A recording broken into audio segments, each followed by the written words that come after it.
In this last session, we are going to talk about Spirit-enabled evangelism. సువార్తీకరణలో ఆత్మ ద్వారా సువార్తీకరణ చేయడం.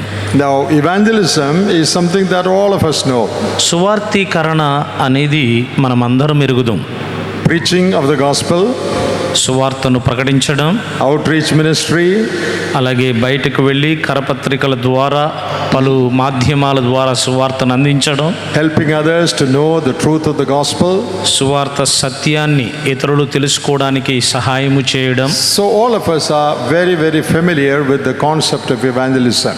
సువార్త అనే ఈ అంశము విషయమై మనందరము కూడా చాలా సుపరిచితాన్ని కలిగి ఉన్నాం. And that work is the work of God.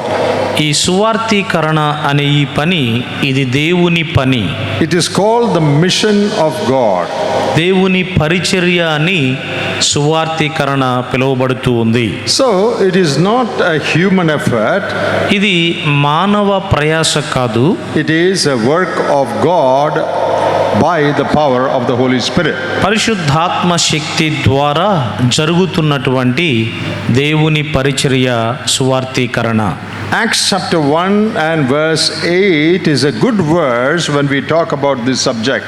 ఈ అంశమును గురించి మనం మాట్లాడుకునేటప్పుడు దానికి ఒక మంచి అన్వయించబడే వచనం ఏంటంటే అపోస్తుల కార్యముల గ్రంథం 1వ అధ్యాయం 8వ వచనం. Acts chapter 1 verse 8.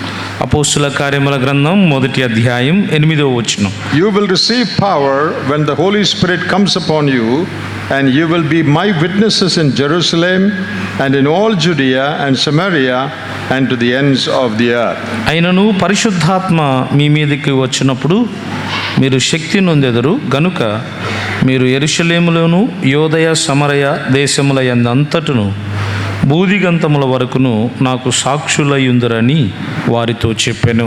So the disciples of the Lord Jesus had to receive the power of the Holy Spirit before they went out to be his witnesses far and near. యేసుక్రీస్తు ప్రభువారి యొక్క శిష్యులు దగ్గర ప్రాంతాల్లోనూ దూర ప్రాంతాలలోనూ ప్రభువుని గురించి సాక్ష్యము ఇవ్వకముందు వారు ఆత్మశక్తిని పొందవలసిన వారుగా ఉన్నారు. It is in the power of the Holy Spirit that these disciples went into all corners of the world and preached the gospel. ప్రపంచంలో ఉన్న నలుమూలలకు వెళ్ళి సువార్త ప్రకటించడం ఈ శిష్యులు చేయగలిగారు. అది పరిశుద్ధాత్మ యొక్క శక్తి ద్వారానే. Yesterday in the question hour there was a question. నిన్నటి దినాన ప్రశ్నోత్తరాల సమయంలో ఒక ప్రశ్న లేవనెత్తబడింది. What is the help of the Holy Spirit that we can receive in our life? మన జీవితాలలో మనము పొందగలిగిన పరిశుద్ధాత్ముని సహకారం ఏంటి అనే ప్రశ్న నిన్న ఎవరో అడిగారు. We know in the last part of Matthew's gospel, మత్తయి సువార్త చివరి అధ్యాయం చివరి వచనాలలో, also in the last part of the gospel of Luke, అలాగే లూకా సువార్తలో కూడా చివరి వచనాలలో Jesus commissioned his disciples to go into all the world starting from Jerusalem and make disciples. యేసుక్రీస్తు ప్రభువారు తన శిష్యులతో యెరూషలేము మొదలుకొని బూదిగంతముల వరకు వెళ్ళి సువార్త ప్రకటించి వారిని శిష్యులుగా చేయమనే ఒక గొప్ప ఆజ్ఞ వారికి జారీ చేశాడు. Now we are so familiar with that great commission that we have lost the awe and wonder of that statement. ఆ యొక్క స్టేట్మెంట్లో ఓ అనే ఆ వండర్ అయిన విషయాన్ని మనమందరము కోల్పోయాం. అది మనకు బాగా పరిచయమే. Jesus told his disciples to go into all the world and preach the gospel. That's it. యేసుక్రీస్తు ప్రభువారు ఏం చెప్పారు? మీరు బూదిగంతముల వరకు వెళ్ళి సువార్త ప్రకటించమని చెప్పారు, అంతే కదా. But is that simple? అంత సులువు అంటారా సువార్త ప్రకటించడం అంటే? Whom is the Lord asking to do this work? ఈ పని చేయమని ప్రభు ఎవరిని అడుగుతూ ఉన్నాడు? In Matthew 28, the last passage, మత్తయి సువార్త 28వ అధ్యాయం చివరి భాగములో, the disciples have gathered together. శిష్యులు సమకూడి వచ్చారు. Now, who are these disciples? ఈ శిష్యులు ఎవరు? They were not scholars. వారు తత్వజ్ఞానులు కాదు. They were not great preachers. వారు గొప్ప ప్రసంగికులేమి కాదు. And they were not great men who had the capacity to influence people all over the world. ప్రపంచవ్యాప్తముగా తమ మాటల ద్వారా ప్రజలను ప్రభావితం చేయగలిగిన వ్యక్తులు ఎంత మాత్రము వీరు కారు.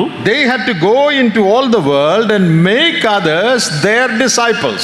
వారు ప్రపంచంలో నలుమూలలకు వెళ్ళి ఇతరులకు సువార్త ప్రకటించి వారిని వారి శిష్యులుగా చేయాలి. Their disciples means disciples of the Lord Jesus through them. వారి ద్వారా యేసుక్రీస్తు ప్రభు వారికి శిష్యులుగా చేయడం. And teach them to observe everything.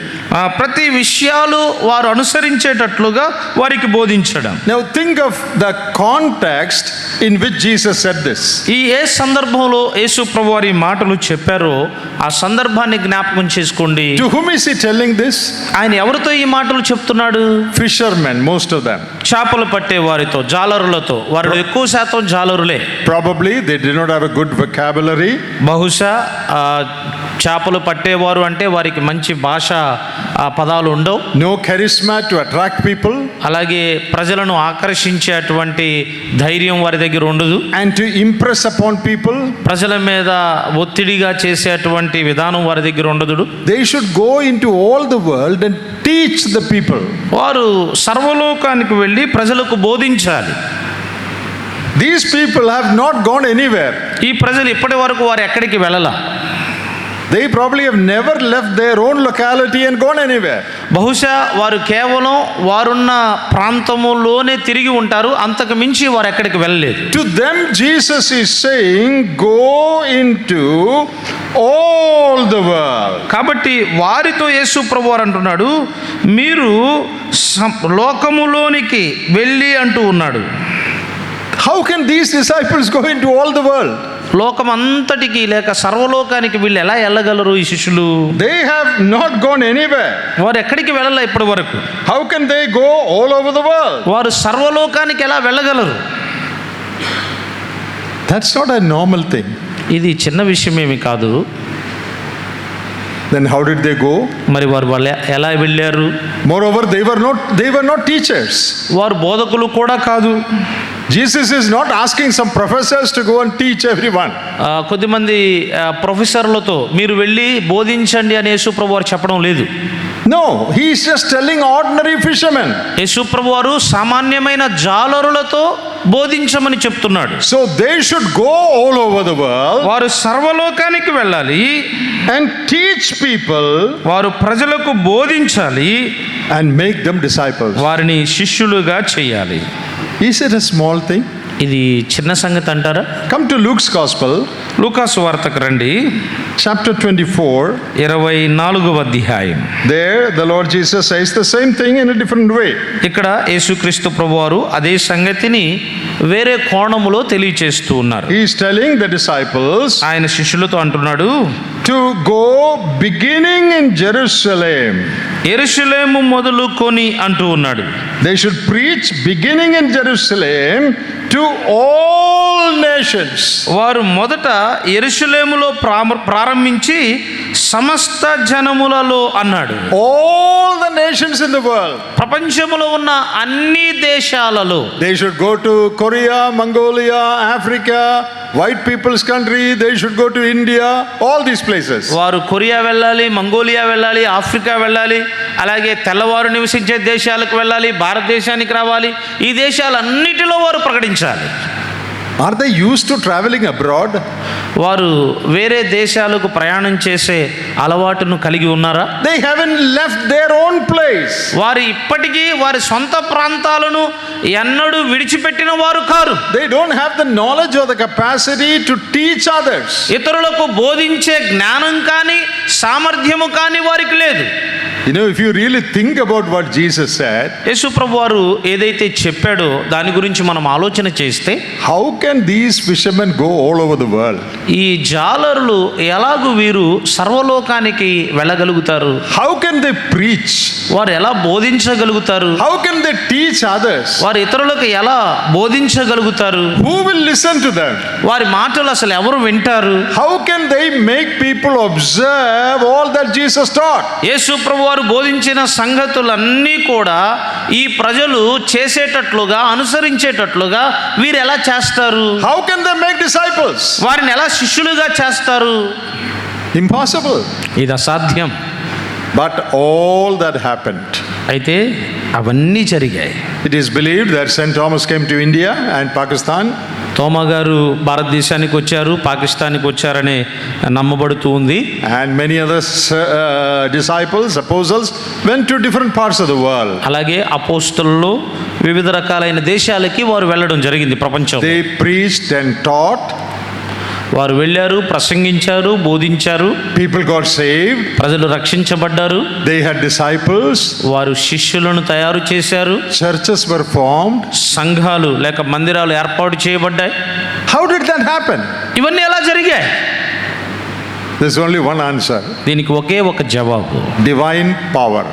దైవ శక్తి. Power of the Holy Spirit was upon them. పరిశుద్ధాత్మ యొక్క శక్తి వారి మీద ఉన్నది. That is what Jesus told in Acts 1:8. అపోస్తలుల కార్యముల గ్రంథం 1వ అధ్యాయం 8వ వచనంలో ప్రభు అదే చెప్పాడు. You will receive power.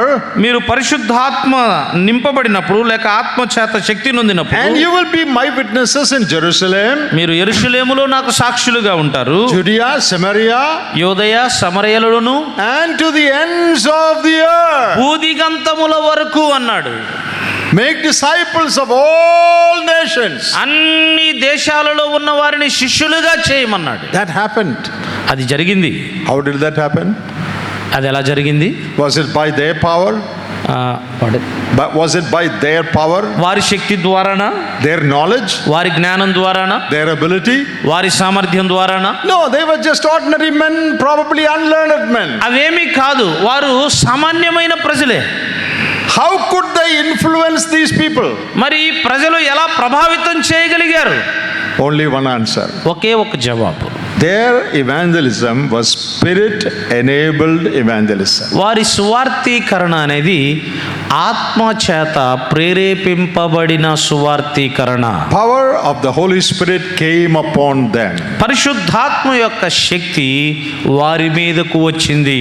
And they became witnesses all over the world. అప్పుడు వారు ప్రపంచవ్యాప్తముగా ప్రభువుని గురించి సాక్ష్యం ఇచ్చారు. It is the power of the Holy Spirit that enabled the early Christians and disciples to go into all the world, preach the gospel and make disciples. శిష్యులను కానీ ఆదిమ క్రైస్తవులను కానీ సర్వలోకానికి వెళ్ళి సువార్తను ప్రకటించి నమ్మిన వారిని శిష్యులుగా చేయగలిగింది ఆనాడు పరిశుద్ధాత్మ యొక్క శక్తి ద్వారానే.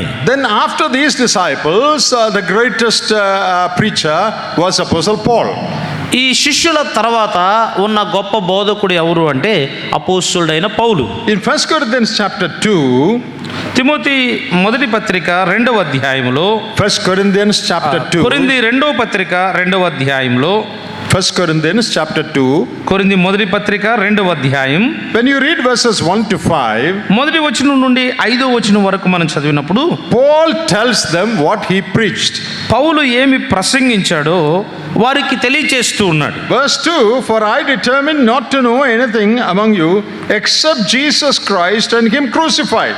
నేను యేసుక్రీస్తు అనగా సిలువ వేయబడిన యేసుక్రీస్తును తప్ప మరి దేనిని మీ మధ్య నెరగకుందునని నిశ్చయించుకొంటిని.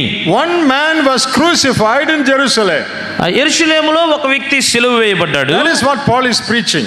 అదే పౌలు ప్రసంగిస్తూ ఉన్నాడు. But how will people be saved If you preach that somebody was crucified somewhere, ఒక వ్యక్తి ఒక చోట సిలువ వేయబడ్డాడని ప్రకటించబడితే ప్రజలు ఎలా రక్షించబడతారు?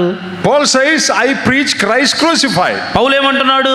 నేను సిలువ వేయబడిన క్రీస్తును ప్రకటిస్తూ ఉన్నాను. But what was the secret of his preaching? అతని యొక్క ప్రసంగములో ఉన్నటువంటి రహస్యం ఏంటి? Verse 4 says, వచనం 4లో చెప్పబడింది, my speech and my preaching were not with persuasive words of human wisdom, but in demonstration of the Spirit and of power. మనుషులను జ్ఞానమును ఆధారము చేసుకొనక దేవుని శక్తిని ఆధారము చేసుకొని నేను మాట్లాడినను సువార్త ప్రకటించినను అన్నాడు 5వ వచనంలో. I preached in the power of the Holy Spirit. పరిశుద్ధాత్మ యొక్క శక్తి ద్వారా నేను ప్రసంగిస్తున్నాను అన్నాడు. That is why people got saved. అందుచేతనే ప్రజలు రక్షించబడ్డారు. That is why their evangelism became effective. అందుచేతనే వారి సువార్తీకరణ అనేది ప్రభావితమైంది. Not because of eloquence or knowledge, వారి జ్ఞానము లేకపోతే వారి తెలివో కాదు, not because of any human capacity.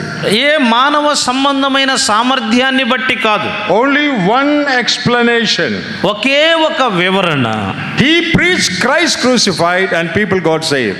అతడు సిలువ వేయబడిన క్రీస్తును ప్రకటించాడు, అప్పుడు ప్రజలు రక్షించబడ్డారు. And you read in 1 Corinthians chapter 6. కొరింథీ మొదటి పత్రిక 6వ అధ్యాయంలో మనం చదువుతాం. You know, the people in Corinth were very wicked, dirty, immoral people. కొరింథీలో ఉన్నటువంటి ప్రజలు చాలా చెడ్డవారు, అపవిత్రమైనటువంటి వారు. But Paul preached Christ crucified to them. వారితో పౌలు సిలువ వేయబడిన క్రీస్తును ప్రకటించాడు. And they were very wicked people. వారు చాలా చెడ్డ ప్రజలు. In 1 Corinthians 6, there is a list of their sins. కొరింథీ మొదటి పత్రిక 6వ అధ్యాయంలో కొరింథీ విశ్వాసులు వారు ప్రభువుని ఎరగక ముందు వారి పాపాల పట్టిక అక్కడ వ్రాయబడింది. Very bad list. చాలా చెడ్డవారు. Drunkenness, immorality, homosexuality, stealing, lying, everything is there. మద్యము సేవించడం, అనైతికమైన కార్యక్రమాలు జరిగించడం, అలాగే దొంగతనం చేయడం, ఇలాంటి కార్యక్రమాలన్నీ వారి మధ్య ఉన్నాయి. But when they heard the gospel, అయితే వారు సువార్తను విన్నప్పుడు tremendous transformation took place. వారి మధ్య అద్భుతమైన మార్పు అనేది జరిగింది. They were sanctified, justified, and they became God's children. That's how church began in Corinth. వారు పరిశుద్ధపరచబడ్డారు, వారు నీతిమంతులుగా చేయబడ్డారు. అలాగున కొరింథీలో సంఘము అనేది ఏర్పాటు చేయబడింది. How did that happen? అది ఎలా జరిగిందండి? Not in Paul's wisdom, పౌలు యొక్క జ్ఞానాన్ని బట్టి కాదు, but in the power of the Holy Spirit. అయితే పరిశుద్ధాత్మ యొక్క శక్తి ద్వారా. So what I want to establish at the very beginning, ఆరంభములోనే నేను ఏ విషయాన్ని మీ మధ్య గట్టిగా స్థాపించాలనుకుంటున్నానంటే, at the very starting point of evangelism by the disciples or Apostle Paul, శిష్యుల ద్వారా అయినా సరే, అపోస్తుడైన పౌలు ద్వారా అయినా సరే, వారు సువార్తీకరణను ప్రారంభించిన ఆ ఆరంభములోనే the power of the Holy Spirit was upon them. పరిశుద్ధాత్మ యొక్క శక్తి వారి మీద ఉంది. It is by the enabling of that Holy Spirit's power that the evangelism was accomplished and people were saved, churches were established. పరిశుద్ధాత్మ శక్తి ద్వారానే వారు సువార్తీకరణ చేయగలిగారు, తద్వారా ప్రజలు రక్షించబడ్డారు, సంఘాలు స్థాపించబడ్డాయి. I told you at the beginning that evangelism is God's work. నేను ఆరంభంలోనే చెప్పాను, సువార్తీకరణ అనేది ఇది దేవుని పరిచర్య. It is called mission of God. అది దేవుని యొక్క పరిచర్య అని పిలువబడుతూ ఉంది. It is not our burden, it is God's burden, salvation of human race. మానవులను రక్షించడము అనేది ఇది మన భారం కాదు, అది దేవుని భారం. And God shared that burden with his disciples. దేవుడు తన భారాన్ని ఈ శిష్యులతో పంచుకున్నాడు. They waited and prayed. వారు ఎదురు చూస్తూ నిరీక్షిస్తూ ప్రార్థన చేశారు. And in answer to prayer, వారి ప్రార్థనకు జవాబుగా in the power of the Holy Spirit, పరిశుద్ధాత్మ యొక్క శక్తి ద్వారా they went out and did evangelism and people were saved. వారు బయటకు వెళ్ళి సువార్తీకరణ చేశారు, తద్వారా ప్రజలు రక్షించబడ్డారు. Do you know what is the first thing the disciples did after Jesus ascended? యేసుక్రీస్తు ప్రభువారు పరలోకానికి ఆరోహణమై వెళ్ళిపోయిన తర్వాత శిష్యులు చేసిన మొట్టమొదటి పనేంటో మీరు ఎరుగుదురా? Have you noticed that? ఆ విషయాన్ని గమనించారా? Jesus went up. యేసు ప్రభువారు పరలోకానికి వెళ్ళాడు. After that, ఆ తదుపరి what is the first thing the disciples did? శిష్యులు చేసిన మొట్టమొదటి పని ఏంటది? Have you noticed that? ఆ విషయాన్ని మీరు ఎప్పుడైనా గమనించారా? Did they start preaching everywhere? వారు Did they ప్రతి చోట start preaching everywhere? వారు ప్రతి చోట ప్రసంగించడం ప్రారంభించారా? Yes. You know, you read Acts chapter 1. అపోస్తల కార్యముల గ్రంథం 1వ అధ్యాయం మీరు చదవండి. The first thing the disciples did was to gather together for prayer along with Mary also, mother of Jesus. యేసు ప్రభు వారు పరలోకానికి ఆరోహణమై వెళ్ళిపోయిన తర్వాత శిష్యులు చేసిన మొట్టమొదటి పని ఏంటంటే వారు ప్రార్థన చేయడానికి యేసు ప్రభు వారి తల్లి అయిన మరియతో కూడా కలిసి వారు కూడుకున్నారు. Jesus commissioned them to go into all the world. యేసు ప్రభు వారి ఆజ్ఞ ఏంటి? వారు సర్వలోకానికి వెళ్ళి సువార్తను ప్రకటించాలని. When the power of the Holy Spirit is come upon them, అప్పుడు పరిశుద్ధాత్మ యొక్క శక్తి వారి మీదకి వస్తుంది. but the first thing they did, according to the records we have, is that they gathered together to pray. అయితే ప్రభువు పరలోకానికి ఆరోహణమై వెళ్ళిపోయిన తర్వాత వారు చేసిన మొట్టమొదటి పని ఏంటంటే మనకున్న లేఖన ఆధారాన్ని బట్టి వారు ప్రార్థన చేయడానికి కూడుకున్నారు. They received power. వారు శక్తిని పొందుకున్నారు. And in Acts chapter 2, the Holy Spirit came. అపోస్తల కార్యముల గ్రంథం 2వ అధ్యాయంలో పరిశుద్ధాత్ముడు వచ్చాడు. And then they started going out. ఆ తదుపరి వారు సువార్త ప్రకటించడానికి బయటకు వెళ్ళడం ప్రారంభించారు. On the day of Pentecost itself, Peter preached. Pentecost దినమున పేతురు ప్రసంగించాడు. And people began to be saved. ప్రజలు రక్షణ పొందడం ఆరంభమైంది. So let me derive something from here. ఇక్కడ నుండి ఒక విషయాన్ని నన్ను తీసుకుని రానివ్వండి. Evangelism is the work of God.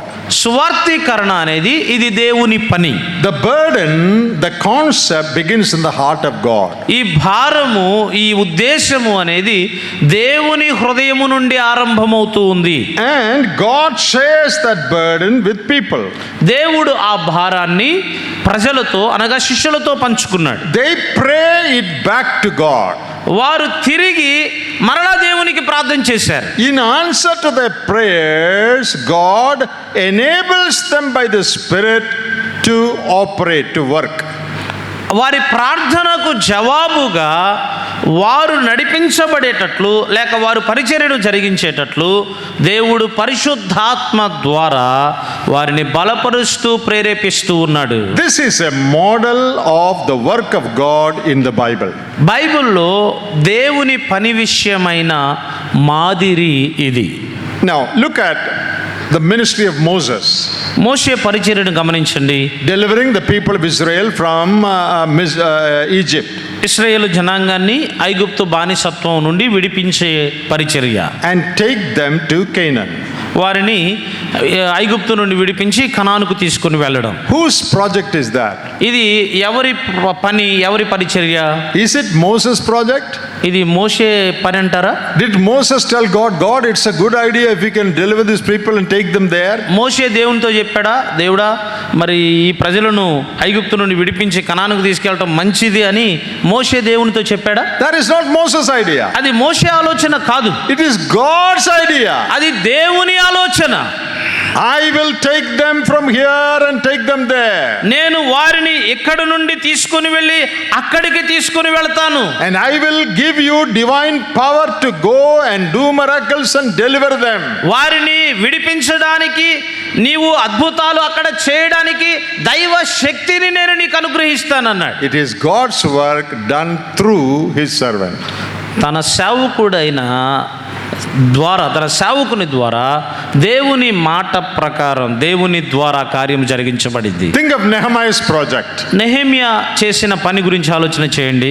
Building the wall. ప్రాకారాలు కట్టడం. Whose project is that? ఇది ఎవరి పని? It is God's project. అది దేవుని పనే. God gave that burden to Nehemiah in Nehemiah chapter 1. Nehemiah గ్రంథం 1వ అధ్యాయములో ఆ ప్రాకారాలు కట్టే ఆ భారాన్ని దేవుడు నెహెమ్యా హృదయంలో ఉంచాడు. Nehemiah prayed about it to God. Nehemiah దాని గురించి దేవునికి ప్రార్థన చేశాడు. In answer to his prayer, God worked and the wall was built. దేవుడు ఆ ప్రార్థనకు జవాబుగా ఆ ప్రాకారము కట్టడానికి అతన్ని బలపరిచాడు, ప్రేరేపించాడు. So let me draw a diagram here ఇక్కడ ఒక డయాగ్రామ్ నన్ను గీయనివ్వండి. in your mind. మీ మనసులో ఇలా గీసుకోండి.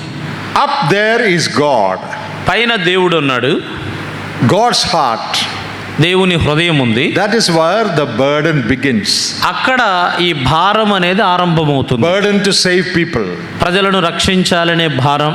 That burden God shares with his people. ఆ భారాన్ని దేవుడు తన ప్రజలతో పంచుకున్నాడు. So a downward arrow. కాబట్టి ఇక్కడ బాణపు గుర్తు క్రిందకు వచ్చేటట్లుగా గీసుకున్నాం. Here the men of God. ఇక్కడ దేవుని ప్రజలు, Apostles or anyone else. అపోస్తలులైనా ఇంకెవరైనా సరే. Then when they get that burden, what do? వారు ఆ భారమును పొందుకున్నప్పుడు వారు ఏం చేస్తారు? What did the apostles do first? అపోస్తలు మొట్టమొదటి ఏం చేశారు? They prayed it back to God. వారు మరలా తిరిగి దేవునికి ప్రార్థన చేశారు. Arrow upward. ఇప్పుడు మరలా బాణపు గుర్తు పైకి వెళ్తుంది. And in answer to prayer, God worked wonderful things. Arrow downwards. ఆ ప్రార్థనకు జవాబుగా దేవుడు అద్భుతమైన కార్యాలను చేశాడు. అంటే వారి ద్వారా ఇప్పుడు ఆ బాణపు గుర్తు మరలా క్రిందకు వస్తుంది. This is how God operates. దేవుడు ఎలాగో ఆయన పని చేస్తాడు. God's burden, point number 1. దేవుని యొక్క మాట, దేవుని హృదయం, పాయింట్ నెంబర్ 1 అది. Number 2, God shares it with some people. రెండవది దేవుడు తన భారాన్ని కొద్దిమంది ప్రజలతో పంచుకుంటాడు. Point number 3, upwards they prayed back to God. మూడవ సంగతి పైకి వెళుతుంది, వారు ఆ విషయమై మరలా దేవునికి ప్రార్థన చేస్తారు. And stage number 4, God in answer to their prayer through the Spirit of God operates and works miracles. దేవుడు ఆ ప్రార్థనకు జవాబుగా పరిశుద్ధాత్మ ద్వారా ఆయన కార్యము జరిగిస్తాడు, అనగా అద్భుతాలు చేస్తాడు, పని జరిగిస్తాడు. This is how all evangelism should be done. సువార్తీకరణ ఏ పద్ధతిలో చేసినా అది ఈ రీతిగానే జరగాలి. It is not our burden, God's burden. ఆ సువార్త ప్రకటించడం అనేది మన భారం కాదు, అది దేవుని భారం. God shares that burden with somebody. దేవుడు ఆ భారాన్ని ఎవరో ఒకరితో పంచుకుంటాడు. He prays it back to God. అతడు తిరిగి ఆ భారము కలిగిన వ్యక్తి దేవునికి ప్రార్థన చేస్తాడు. In answer to prayer, God does wonderful things. ఆ ప్రార్థనకు జవాబుగా దేవుడు అద్భుతమైన కార్యాలను చేస్తాడు. Now David Livingstone David Livingstone గారు lived in ఉన్నారు. Scotland. ఆయన స్కాట్లాండ్లో, He was a doctor. ఆయన ఒక వైద్యుడు. God gave him burden about Africa. ఆఫ్రికాను గురించి దేవుడు ఆయనకి భారం ఇచ్చాడు. What did he do? ఆయన ఏం చేశాడు? He prayed that burden back to God.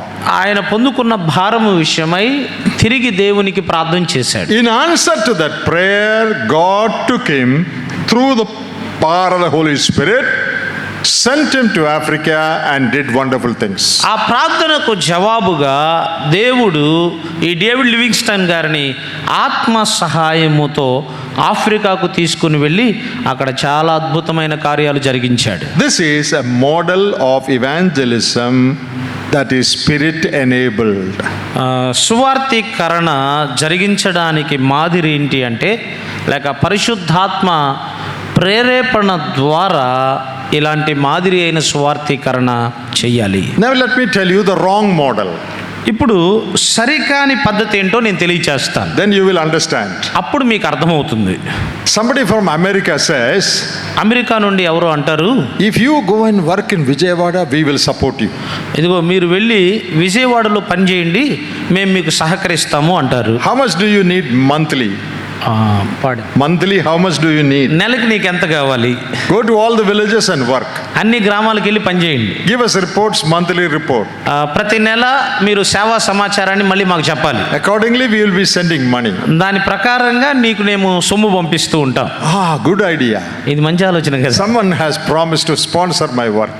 ఎవరో చెప్పారు, ఇదిగో ఆ పనికి, నా పనికి సహాయం చేస్తానని వాగ్దానం చేశారు. Then I start going around, I buy a jeep and go around and do some work. నేను ఒక జీపు కొనుక్కొని చుట్టూ వెళ్ళి కొంత పని చేస్తూ ఉంటా. And I call it God's work. నేను దాన్ని ఏమని పిలుస్తాను? దేవుని పని అని పిలుస్తా. Is it God's work? అది దేవుని పని అంటారా? That is American work. అది అమెరికా వారి పని. That is your work. అది నీ పని, You did not have any burden. ఎందుకంటే నీకే భారం లేదు. When somebody said they will give you money, then you started working. వారు డబ్బులు ఇస్తామని నీతో చెప్పారు, అందుకని నువ్వు సువార్త ప్రకటించడం ప్రారంభించావు. That is not a biblical model. అది వాక్యానుసారమైన మాదిరి కాదు. Did you understand that? మీకు అర్థమైంది ఈ మాట? I start working because somebody said they will support me. వారెవరో నాకు సహకరిస్తారని చెప్పారు కాబట్టి నేను సువార్తను ప్రారంభించా. Did you have a burden about that place? ఆ స్థలమును గురించిన భారం నీకుందా? Did you start praying about that place? ఆ స్థలమును గురించి ప్రార్థన చేయడం నువ్వు ప్రారంభించావా? Did you ask God when to go, how to work? ఎప్పుడు వెళ్ళాలో, ఎలా పని చేయాలో దేవుణ్ణి నీవు అడిగావా? Nothing. ఇవేమీ లేవు. Because somebody said they will give money, I will go and work. ఎవరో ఏదో సహకరిస్తామని చెప్పారు కాబట్టి నేను అక్కడికి వెళ్ళి పని చేస్తా. That is your own work. అది నీ సొంత పనే. Now even then people may be saved. ప్రజలు తప్పు చేసినప్పటికీ People may be saved. ప్రజలు రక్షించబడతారు. నువ్వు అలా సువార్త ప్రకటించినా ప్రజలు రక్షించబడతారు. Because you're preaching the gospel has the power to save people may be saved. ఎందుకంటే నువ్వు సువార్త ప్రకటిస్తున్నావు, సువార్తలో శక్తి ఉంది కాబట్టి ఖచ్చితంగా ప్రజలు రక్షించబడతారు. But that is not a ministry acceptable to God.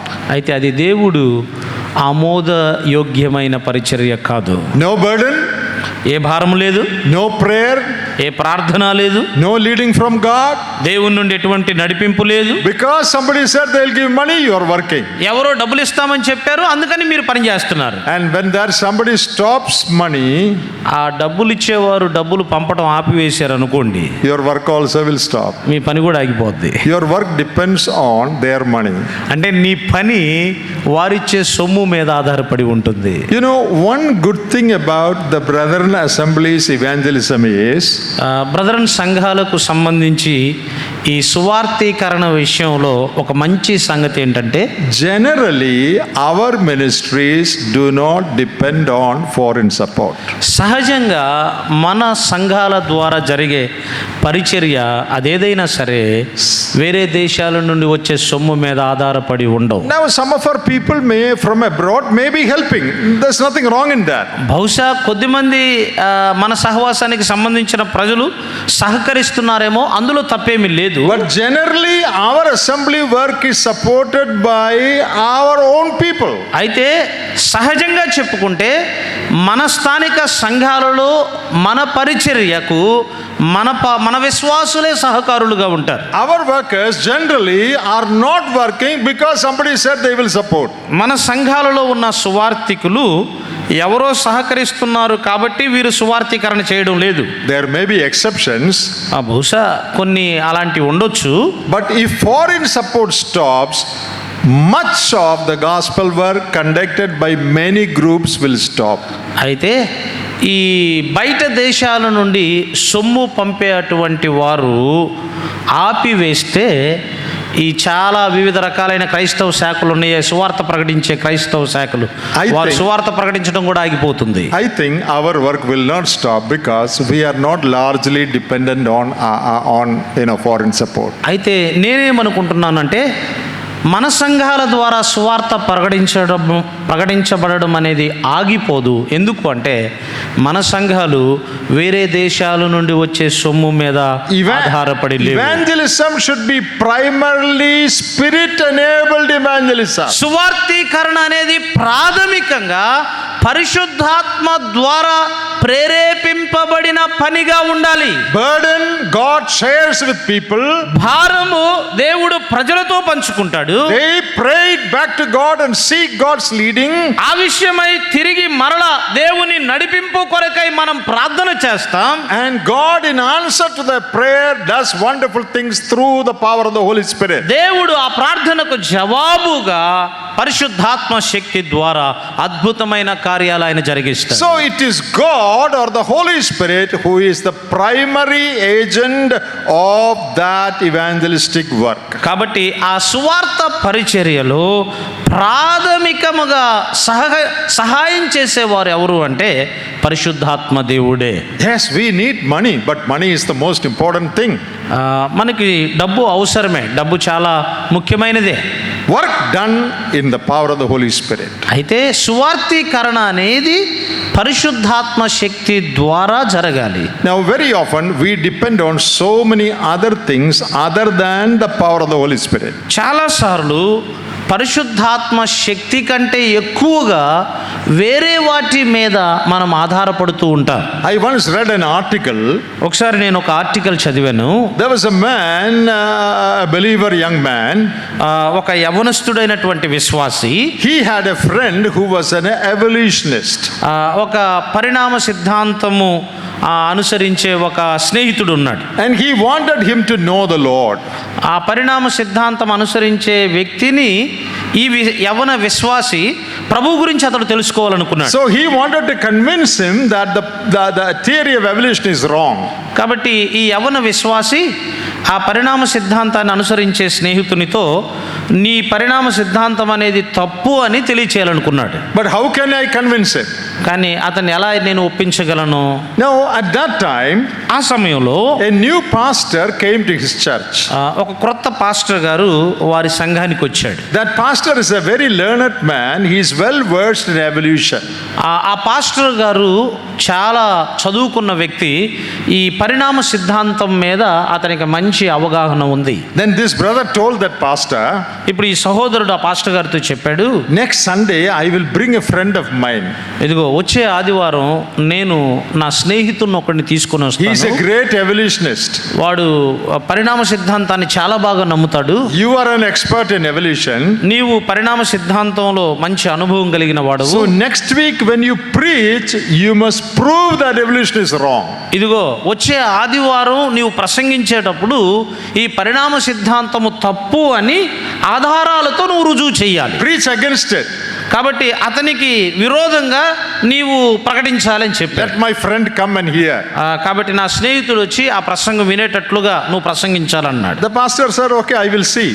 Pastor గారు అన్నారు, సరే నేను చూస్తాను అన్నాడు. So next week he brought his evolutionist friend. తర్వాత ఆదివారం ఆ పరిణామ సిద్ధాంతం నమ్మే ఆ స్నేహితుడిని ఈ యవన విశ్వాసి మందిరానికి తీసుకొచ్చాడు. And the pastor stood up to preach.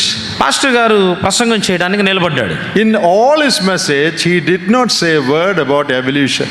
ఆ ప్రసంగం అంతటిలో కనీసం ఒక్క మాట కూడా పరిణామ సిద్ధాంతం అని కూడా ఆయన ప్రస్తావించలా. This brother was very much disappointed. ఈ యవ్వన విశ్వాసి చాలా నిరుత్సాహపడ్డాడు. I brought my friend so that he will know that evolution is wrong and he will accept the Bible. నా స్నేహితుడిని నేను ఎందుకు తీసుకొచ్చాను? పరిణామ సిద్ధాంతం తప్పని తెలుసుకొని ఆయన బైబిల్ అంగీకరించాలి అని స్నేహితుడిని తీసుకొని వచ్చా. The pastor spoke something about prodigal son or some very simple thing like that. Pastor గారేమో ఈ పరిణామ సిద్ధాంతాలు ఇవన్నీ పక్కన పెట్టి ఏదో చిన్న సత్యం తప్పిపోయిన కుమారుని చరిత్ర చెప్పాడు. Our brother was very disappointed. ఆ యవన సహోదరుడు చాలా నిరుత్సాహపడ్డాడు. At the end of the meeting, అయితే కూడిక యొక్క ముగింపులో pastor gave an altar call. Pastor గారు ముగింపు పలుకులు చెప్పాడు. All those who want to accept the Lord Jesus, come forward. ఎవరైతే యేసు ప్రభు వారిని నమ్ముకోవాలనుకుంటున్నారో దయచేసి ముందుకు రండి అన్నాడు. This evolutionist friend stood up, walked forward and accepted the Lord. ఈ పరిణామ సిద్ధాంతాన్ని గొప్పగా నమ్మేటువంటి స్నేహితుడు లేచి నిలబడి ముందుకు నడుచుకుంటూ వచ్చి ప్రభుని నమ్ముకున్నాడు. What happened? ఏం జరిగిందంటారు? That is called the all convincing logic of the Holy Spirit. ఇది పరిశుద్ధాత్మ ఒప్పింపచేసే అటువంటి రహస్యం. The Spirit of God spoke to him, convicted him and he was saved. ఆత్మదేవుడు ఆ చిన్న సత్యము ద్వారానే అతనితో మాట్లాడాడు, అతని ఒప్పింపు చేశాడు, అందుకని అతడు రక్షించబడ్డాడు. Now, nothing wrong in talking about evolution. పరిణామ సిద్ధాంతం గురించి ప్రసంగం చేయడంలో తప్పేమీ లేదు. But nobody will be saved by hearing that. అయితే నువ్వు పరిణామ సిద్ధాంతమే బోధిస్తే ఆ బోధ ద్వారా ఎవరు రక్షించబడరు. Preaching in the power of the Holy Spirit. పరిశుద్ధాత్మ శక్తి ద్వారా ప్రసంగము చేయడం. That is what Paul said. పౌలు అదే చెప్పాడు. I preached demonstrating the power of the Holy Spirit. పరిశుద్ధాత్మ సహాయము ద్వారా నేను ప్రకటిస్తూ ఉన్నాను అన్నాడు. Dear brothers and sisters, ప్రియ సహోదరులారా సహోదరులారా, all our ministries, మన పరిచర్య అంతా కూడా we should have a burden from God. దేవుని నుండి ఆ సువార్త భారం మనం పొందుకోవాలి. Pray it back to God. ఆ భారము విషయమై మరలా దేవునికి ప్రార్థన And the చేయాలి. Spirit of God enables you to work. అప్పుడు ఆత్మ దేవుడు ఆ పని నీవు చేయడానికి నిన్ను ప్రేరేపిస్తాడు. And you will see results. అప్పుడు నీవు ఫలితాలు చూస్తావు. So what are the factors in spirit-filled evangelism? ఆత్మ పూర్ణులై చేసే పరిచర్యలో ఉన్న వాస్తవాలేంటి? You know, you should have a burden from God, నీవు దేవుని నుండి భారము కలిగి ఉండాలి. not from America. అమెరికా నుండి భారం కాదు, Burden from God. దేవుని నుండి భారం. And you should be praying about it రెండవది, దాని విషయమై నీవు ప్రార్థించే వ్యక్తిగా ఉండాలి. and depend on the power of the Holy Spirit. మూడవది, పరిశుద్ధాత్మ శక్తి మీద ఆధారపడాలి. In His power you work.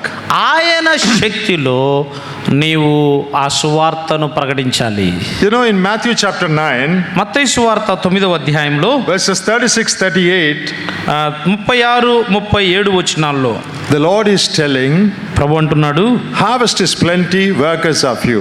కోత విస్తారమే గాని పనివారు కొద్దిగా ఉన్నారన్నాడు. And He did not say, okay, then all of you go out and, be involved in the work of the Lord. ఆయన ఇలా చెప్పలా, ఇదిగో మీరందరూ కూడా బయలుదేరి వెళ్ళి ఆ పనిలో పాలు పంపులు పొందండి, ఆ కోత కొయ్యండి అని చెప్పలా. He said, pray to the Lord of the harvest that He might send workers to His field. తన కోతకు పనివారిని పంపమని కోత యజమానుని వేడుకొనుడి అని శిష్యులతో చెప్పాడు. You see the role of prayer? ప్రార్థనలో ఉన్న మాదిరి చూడండి. Just because there is great need, the Lord is not saying, okay, you all go and work. గొప్ప అవసరత ఉంది కాబట్టి ప్రభు ఇలా చెప్పడంలా, మీ అందరూ వెళ్ళి కోత కోయండి అని చెప్పడంలా. The Lord should send people. దేవుడే ప్రజలను ఆ కోత కొరకు పంపించాలి. The Lord should give burden to people. దేవుడే ప్రజలకు ఆ భారం ఇవ్వాలి. You should pray for that. దాని కొరకై మీరు ప్రార్థన చెయ్యాలి. That is what the Lord said. అదే ప్రభు చెప్పాడు. That doesn't mean we need not go, అంటే మనం వెళ్ళకూడదని కాదు, but the beginning is prayer. ఆ ప్రారంభం ఏంటి అంటే ఆ భారం విషయమై ప్రార్థన చెయ్యాలి. Prayer and power of the Holy Spirit is essential. They are essential factors in spirit-enabled evangelism. ఆత్మ పూర్ణతతో చేసే సువార్త పరిచర్యలో ప్రార్థన, ఆత్మ ప్రేరేపణ ఈ రెండూ కూడా చాలా అవసరమై ఉన్నాయి. Now I have no time to show you so many verses from the Gospels and from the Acts of the Apostles and other passages. అపోస్తల కార్యముల గ్రంథములో నుండి మిగిలిన భాగాల్లో నుండి చాలా వచనాలు చూపించవచ్చు, కానీ నాకు సమయం లేదు. In Acts chapter 4, అపోస్తల కార్యముల గ్రంథం 4వ అధ్యాయంలో verse 8, వచనం 8 and other verses are there. అలాగే మిగిలిన వచనాలు కూడా ఉన్నాయి. Peter, filled with the Holy Spirit, said to them, rulers and elders of the people. పేతురు పరిశుద్ధాత్మతో నిండిన వాడై ప్రజలారా, అధిపతులారా, పెద్దలారా అంటూ ఉన్నాడు. He is talking to people filled with the Holy Spirit. అతడు పరిశుద్ధాత్మతో నిండిన వాడై ప్రజలతో మాట్లాడుతున్నాడు.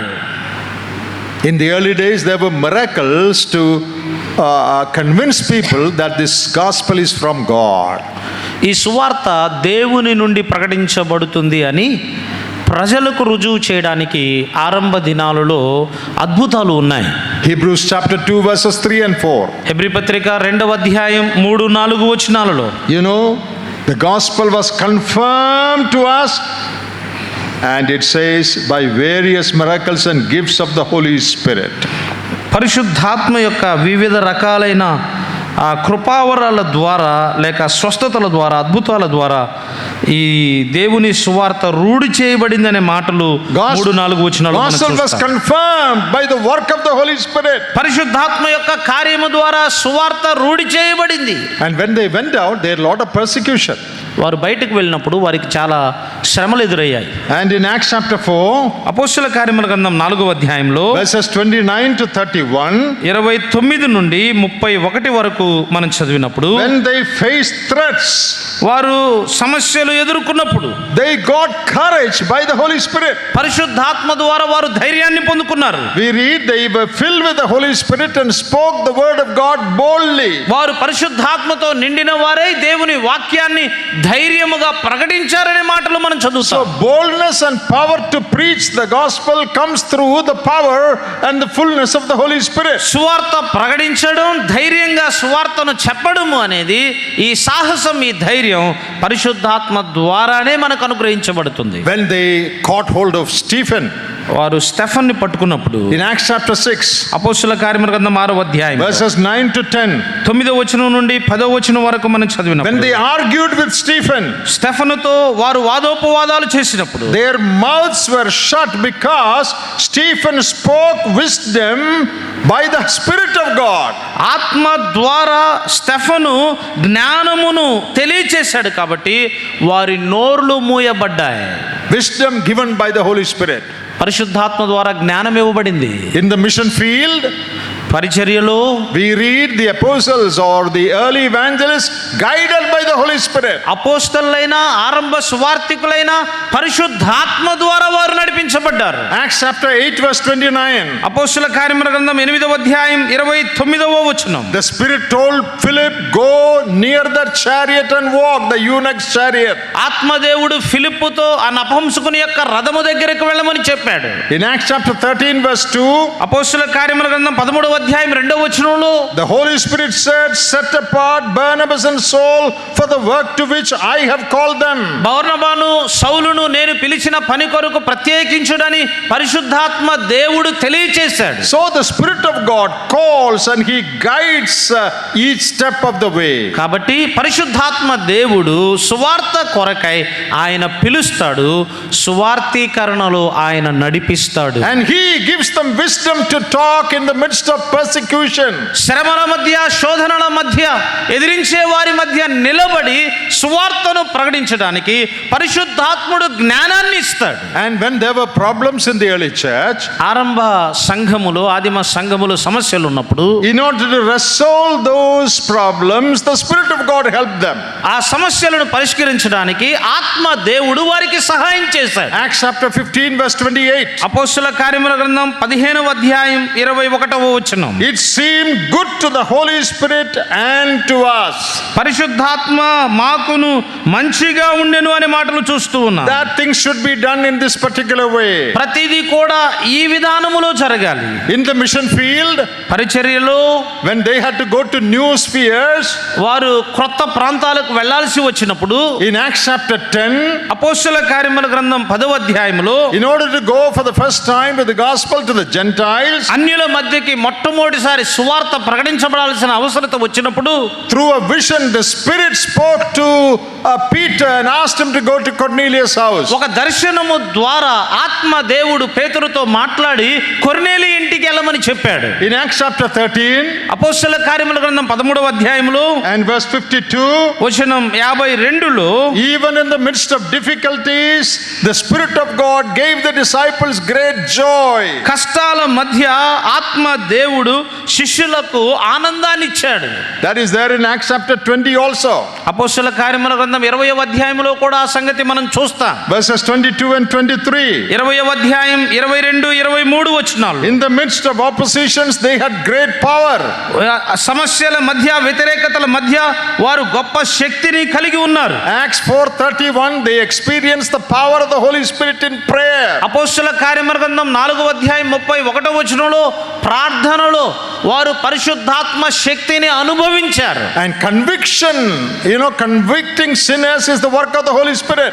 పాపులను ఒప్పింప చేసే పరిచర్య కూడా పరిశుద్ధాత్ముని యొక్క పరిచర్యే. We already considered that the other day from John 16. యోహాను సువార్త 16వ అధ్యాయం నుండి ముందు రోజు దాని గురించి మనం ఆలోచన చేశాం. The Spirit of God convicts sinners when the gospel is preached. ఆత్మ దేవుడు సువార్త ప్రకటించబడుట ద్వారా పాపులను ఒప్పింప చేస్తాడు. And regeneration or rebirth is created by the Holy Spirit.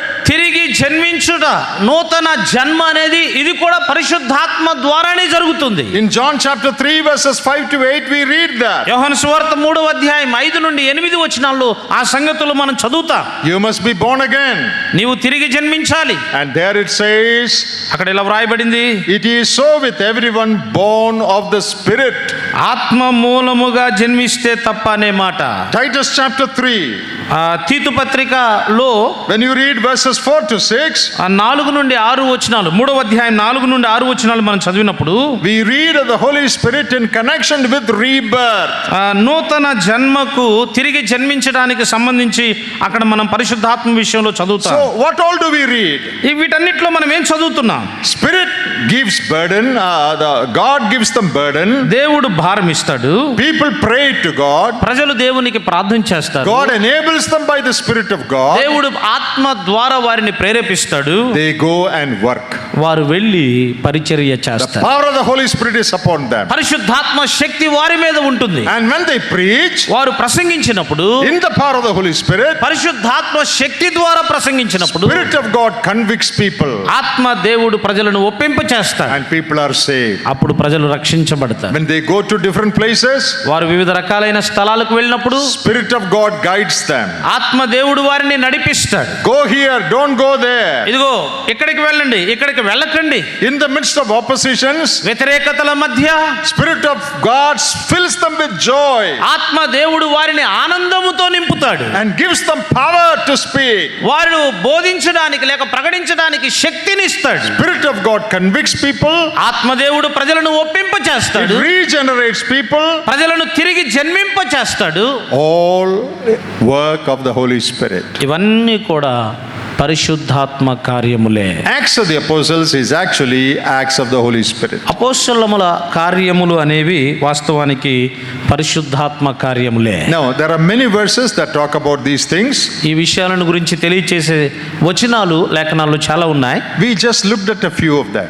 మనం కొన్ని వచనాలు మాత్రమే చూడగలిగాం. In conclusion, I want to say this. ముగింపులో ఈ మాట నేను It చెప్పాలనుకుంటున్నాను. is not jumping out to work saying, oh, there is great need outside, let me go. ఇదిగో బయట చాలా అవసరం ఉందండి, ఒక్కసారిగా మనం దూకటం కాదు. See how the Lord burdens you. ప్రభువు నీకు ఎలాంటి భారం ఇచ్చాడో గమనించు. See how the Lord leads you. ప్రభువు నిన్ను ఎలా నడిపిస్తున్నాడో గమనించు. Spend time in God's presence to know God's guidance. దేవుని యొక్క నడిపింపును తెలుసుకోవడానికి దేవుని సన్నిధిలో ప్రార్థనలో సమయం గడుపు.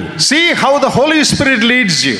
పరిశుద్ధాత్ముడు నిన్ను ఎలా నడిపిస్తున్నాడో గమనించు. Accordingly, you put your steps forward. దాని అనుకూలంగా నీవు అడుగులు ముందుకు వెయ్యి. And the Spirit of God will be with you and will work on your behalf. అప్పుడు ఆత్మ దేవుడు నీతో ఉంటాడు, నీ వెనక ఆయన తన పరిచర్య జరిగిస్తాడు. What you cannot do in your own power, the Spirit of God will accomplish. నీ సొంత శక్తితో నీవేదైతే చేయలేవో దాన్ని పరిశుద్ధాత్మ ద్వారా దేవుడు జరిగిస్తాడు. Our evangelism should not be self-enabled or flesh-enabled. It should be Spirit-enabled evangelism. మన సువార్తీకరణ అనేది మనకు మనముగా ప్రేరేపించబడి చేసేదిగా ఉండకూడదు, మన శరీరము ద్వారా ప్రేరేపించబడి చేసేదిగా ఉండకూడదు. సువార్తీకరణ అనేది పరిశుద్ధాత్మ ద్వారా ప్రేరేపింపబడి చేసే పరిచర్యగా ఉండాలి. Remember, evangelism is not our work. గుర్తుపెట్టుకోండి ఒక విషయం, సువార్తీకరణ అనగా సువార్త ప్రకటించడము అనేది మన పని అసలు కాదు. It is the work of God. అది దేవుని పని. Born in the heart of God, అది దేవుని హృదయములో ఉంది, shared with God's people. ఆ భారము దేవుడు తన ప్రజలతో పంచుకున్నాడు. God's people prayed back to God. దేవుని ప్రజలు ఆ విషయమై దేవునికి ప్రార్థన చేశారు. In answer to prayer, through the Holy Spirit and through His people, God accomplishes mission. ఆ ప్రార్థనకు జవాబుగా దేవుడు పరిశుద్ధాత్మ ద్వారా, పరిశుద్ధాత్మ శక్తి ద్వారా ఆ పని జరిగిస్తాడు. This is God's model of mission. పరిచర్యలో దేవుడు చూపిన మాదిరి ఇది. May God help us to follow this. ఈ మాదిరిని మనం అనుసరించడానికి ప్రభు మనకి సహాయం చేయనుగాక.